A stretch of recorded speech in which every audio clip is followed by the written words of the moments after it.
bonjour et bienvenue dans ce petit jeu. Sur la table devant toi, tu trouveras une clé USB et sur cette dernière, un fichier Excel, ainsi que des explications pour l'utiliser. Il sert à dimensionner l'éclairage d'une pièce, mais ce fichier est extrêmement complexe. Tu vas devoir dimensionner l'éclairage de ma future salle de bain, et je te conseille de t'appliquer si tu veux sortir d'ici en vie. Tu sais ce qu'il te reste à faire à présent. Bonne chance, mouahahaha.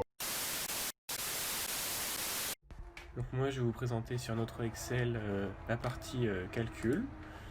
Donc pour la plupart des calculs on a utilisé la base de données qui est ici et une partie de la norme pour certaines valeurs. Donc commençons.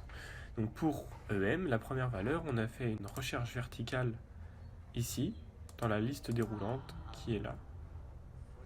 Donc on choisit peu importe, on choisit par exemple une salle de conférence, notre EM va se retrouver modifié, et ainsi, donc ça nous calcule 0, notre flux est-il requis.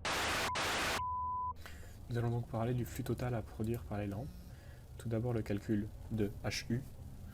Donc pour HU on utilise les caractéristiques de la salle qui sont rentrées ici, donc dans le feuillet donné. Ensuite on calcule J avec une fonction si, pour savoir si J égale 0 ou si J égale 1 tiers. Après cela, on a le calcul de K qui dépend des données et des caractéristiques de la salle. Nous avons donc une classe photométrique C. Nous expliquerons ça dans les tables d'utilance. Pour la case table d'utilance, on choisit la table 2 qui dépend de J. Avec la fonction si J égale 0, la table d'utilance est la table 1. Sinon, si J égale 1 tiers, c'est la table 2. Ensuite, on va parler du PMU, donc qui est choisi avec la table, avec la liste déroulante, pardon, qui est ici, donc, dans les données, donc, pour le PMU, ici. Ensuite, les calculs sont faits avec une multitude de fonctions ci que vous voyez ici, pour la table 1 et pour la table 2. Cependant, on choisit avec la C12, la table 2, donc on prend cette valeur ici.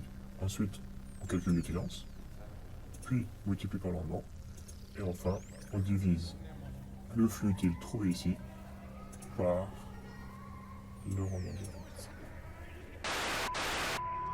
Ensuite, nous allons nous intéresser aux tables d'utilance, au feuillet table d'utilance. Donc on a vu précédemment qu'il y avait donc, tout d'abord que nous étions en classe C pour la table d'utilance, et ensuite il y avait deux tables d'utilance. Tout d'abord la table pour J égale 0, et la table pour J égale 1 tiers, ou 0,33. Nous avons donc rentré à la main toutes les valeurs de la table d'utilance, puis nous avons reporté sur un graphe, et nous avons pour chaque courbe ajouté la courbe de tendance. Et pour cette courbe de tendance, nous avons fait apparaître l'équation que vous voyez ici, sur cette partie-là, tout à droite. Puis nous avons remplacé notre valeur 1 de K, qui correspond ici à X, dans cette équation. Et nous avons fait ça pour J égale 1 tiers et pour J égale 0. Pour ce qui est du nombre de luminaires transversaux, on réalise le PGCD entre le nombre de luminaires et notre longueur. Et le nombre de luminaires longitudinaux est déterminé grâce au nombre de luminaires divisé par la valeur trouvée avant. La configuration s'affiche et l'espacement longitudinal et transversal est calculé en fonction de la norme qui est indiquée en commentaire. Une fonction si indique si nos valeurs sont bien inférieures à la norme.